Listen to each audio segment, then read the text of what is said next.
કે પુરુષને એની પત્ની એમ કહે કે તમે માવડિયા છો, અને માતા એમ કહે કે લગ્ન પછી તું તો તારી ઘરવાળીનો જ થઈ ગયો છે, તો આ બેય બાજુથી જે આ પ્રશ્નનો મારો થાય તો એમાં પુરુષને કેવી રીતે બેલેન્સ કરે?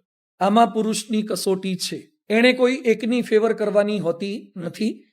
માતા ઉંમરલાયક થયા છે, વૃદ્ધાવસ્થાને પામ્યા છે, એટલે એક વૃદ્ધોની જે વિચારધારા હોય, જે ઓલ્ડ જનરેશનની વિચારધારા હોય, એ વિચારધારા લાઇટ બંધ નથી કરી, મોડા આવો છો, વહેલા ઉઠતા નથી, આ વિચારધારા એમની રહેશે જ. જી.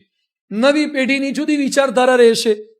એને લાઇટ 1-2 ચાલુ રહી જશે તો કોઈ તકલીફ નહીં થાય, એને સવારે 5ના બદલે 8 વાગી જશે તો પણ કંઈ તકલીફ નહીં થાય.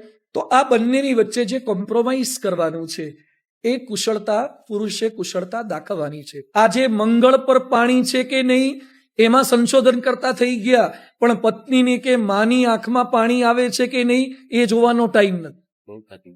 આજે સોશિયલ મીડિયા પાછળ કલાકો આપતા થઈ ગયા. ઈરાનમાં શું છે, ઇજિપ્તમાં શું છે, યુક્રેનમાં શું છે, રશિયામાં વોર શું છે. તું તારા પાડોશી સાથેના સંબંધ સુધારને પહેલા, તું તારા માતા પિતા સાથેના સંબંધ સુધાર, સાસુ વહુના સંબંધ સુધાર. ડિજિટલને સમય ઓછો આપો અને ફિઝિકલ પરિવારના સભ્યોને થોડોક વધારે સમય આપો ને તો પ્રોબ્લેમ સોલ્વ થઈ જશે.